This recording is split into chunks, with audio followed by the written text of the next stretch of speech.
let me share a little bit of context of what it's like in my community to navigate healthcare in my community when time is of the essence and you're dealing with emergencies. It's not fun. It's definitely not fun. And it's hard to imagine anyone who has not or is not experienced that doesn't know what it's like to navigate Medicaid, being uninsured, who doesn't know what it's like to navigate these really busted, broken systems. Yeah, like I just want to share a little bit of insight or a little bit about my experience, right? So, and then at the end, I'll be like, imagine what it's like going through this as a pregnant person or a person that just had a baby, like postpartum. Like, it's just wild. Like, okay, so in my city of Rockford, we had a hospital on the west side, which is, I live on the west side of town. And our city has a history of documented history of redlining. So when you're on the west side, your experience of life is not the same as is not the same experience that you would have if you were on the east side or on the other side of the river. Okay. We had a hospital called, actually, I'm not going to say the name of it, but we had a hospital. The hospital was bought out. The organization that bought out the hospital started threatening to close it from the first moment that they had access to it. During COVID, and amidst protests and whatnot, they ended up closing down that emergency room and closing down that hospital essentially, and leaving it open for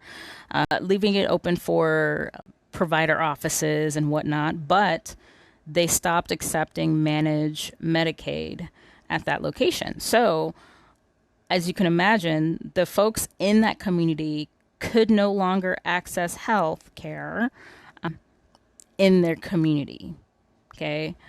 Eventually, well, actually, recently, it was announced that that hospital system is completely shutting down all of their operations and vacating that building completely, and they're going to continue running their operations at their East Side campus, which was made essentially to serve folks not on the West Side. Just saying, like that, right? So what ended up happening? There are many implications to this, right?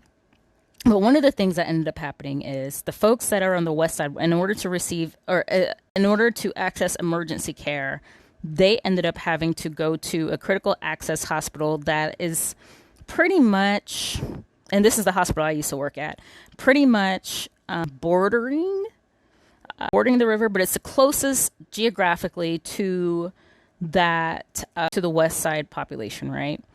That emergency department, before the West Side emergency department closed down, was the busiest in the region.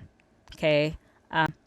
It was not pretty. I remember going to work every day and hearing, tier red and whatnot, meaning that there are no beds in the emergency room, and folks were in hallways, and it was just wild and it was crazy. But that is where the folks ended up getting displaced, is there. Now, mind you, this ED is attached to a healthcare system that has providers and whatnot that serve a number of needs in the community. However, that critical access hospital system was already at capacity. So, for example, like when my child needed to see a pediatric neurologist, or when my homegirl needed an OB, they couldn't there were no OBs there. There were no pediatric neurologists. There were no, like, you couldn't get a PCP appointment in that health system because that health system was, or at least that local branch of the health system was already saturated. Okay.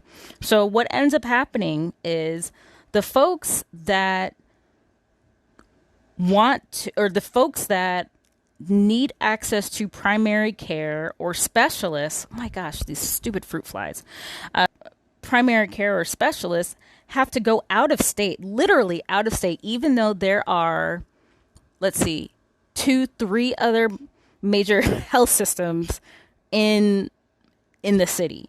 They literally have to go out of state. So here I am driving, and I'm talking about an hour and a half to 2 hours minimum without traffic, driving out of state to go to the sister location of this hospital in order to receive care. There are a few considerations I want y'all to think about. 1, public buses, don't go out there. Okay. 2, when you're talking about a 2-hour minimum commute both ways, one way 2 hours and then 2 hours back, you can't go to work on the same day that you do that. You can't. And then 3, check this out. Check this out. I don't think people realize this, but like, when you're receiving care out of state and you're receiving care in a community that is not yours, it becomes even harder to be connected with resources that you're eligible for. I remember doing a screening and they were asking all these questions about, like, depression, and of course they're asking questions about social determinants of health. And I'm there, like, in my mind, I'm like, what happens if I actually say yes, that I actually have a need or whatever, blah, blah, blah. And so they were asking about, like, oh, do you need resources to learn about access to food or blah, blah, blah, blah, blah, whatever. And I'm just like, yeah, why not? You know what I mean? Like, let me just see what this is, right?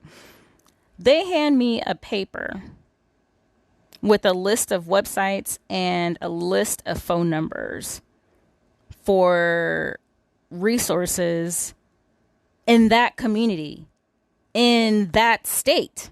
That is not my state. So get this. I was not, like, I went through the whole thing. I was not eligible for a single resource that was listed on that page. Not a single one. Why? Because I wasn't a member of that community. I wasn't a resident of that state. I'm a resident here. So it goes to show, like, it depends on, there are nuances that need to be taken into account when it comes to navigating issues like social determinants of health. And understandably, in my work across the nation, in multiple markets, I have found that providers and provider staff, like nurses, like anyone patient facing who performs these social determinants of health screenings, a lot of times I was met with fear and trepidation on the other end of the line when I was performing coaching, right? And I'm like, why are we so hesitant? Why are we so freaked out about screening folks for social determinants of health? And the reason that I got back, regardless of the market that I was communicating with, was folks didn't know what the heck to do with that information. Folks didn't know how to actually help folks or how to connect them with resources. And they knew it. Like, they knew that their bag of resources was inadequate and did not actually meet the needs of the folks that they were screening. And so that, I learned, was why screenings were either not taking place anymore because they didn't see the point in screening, or why they went about screening in such weird ways. Like, I'm sure some of you guys have experienced this, right? Like where, well, first of all, I don't know how many of y'all have had a positive screening before. I have. And the folks that I roll with have had positive screenings, right? But